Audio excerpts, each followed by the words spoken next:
Hello বন্ধুরা, জি বাংলা চ্যানেলে এক সময়ের সবথেকে বড় হিট ধারাবাহিক রানী রাসমণি, অভিনেত্রী দীপ্তিপ্রিয়া রায় এবং জি বাংলা চ্যানেলে সিরিয়ালের বকুল কথা অভিনেত্রী উষসী, এই দুই অভিনেত্রীর মধ্যে কে সেরা এবং কার পারিশ্রমিক সবথেকে বেশি ছিল? তাহলে বন্ধুরা দেখে নেওয়া যাক এই দুই অভিনেত্রীর মধ্যে কে সেরা।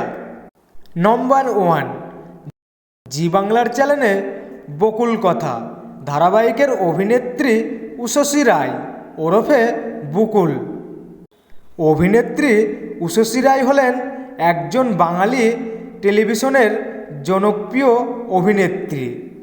অভিনেত্রী উষসী রায় বকুল কথা ধারাবাহিকে বুকুলের চরিত্রে অভিনয় করতেন এবং অভিনেত্রী বকুল কথা ধারাবাহিকে বুকুলের চরিত্রে এবং প্রধান মহিলা নায়িকার চরিত্রে অভিনয় করার জন্য প্রতি এপিসোড পারিশ্রমিক নিতেন 16 থেকে 18,000 টাকা।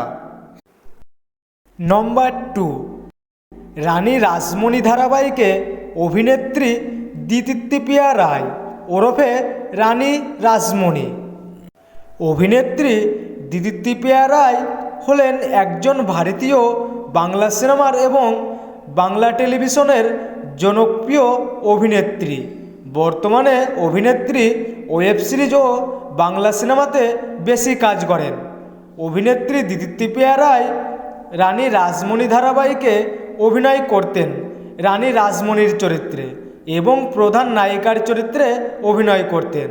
অভিনেত্রী দীপ্তিপ্রিয়া রায় রানী রাসমণি প্রধান নায়িকার চরিত্রে অভিনয় করার জন্য প্রতি এপিসোড পারিশ্রমিক নিতেন 20 থেকে 24,000 টাকা।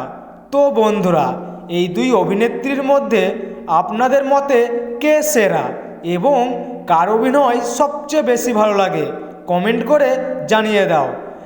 এবং আপনাদের প্রিয় সিরিয়ালের প্রিয় অভিনেতা ও অভিনেত্রীদের এই ধরনের ভিডিও আরও দেখতে চাইলে অবশ্যই চ্যানেলটি সাবস্ক্রাইব করুন। আর ভিডিওটি ভালো লাগলে লাইক, কমেন্ট, শেয়ার করতে ভুলবেন না।